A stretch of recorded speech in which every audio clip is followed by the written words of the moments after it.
येणाऱ्या 2 तारखेला हनुमान जन्मोत्सव आहे आणि या जन्मोत्सव दिवशी आपण काही गोष्टी ज्योतिषशास्त्रानुसार केल्या तर नक्कीच आयुष्यामध्ये खूप चांगले परिणाम पाहायला मिळतात.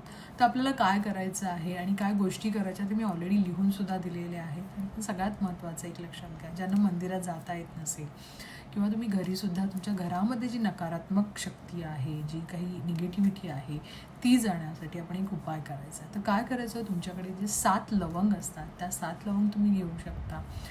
तुमच्याकडे त्यांचा फोटो असेल किंवा मूर्ती असेल तर त्या तुम्ही तिथे ठेवू शकता.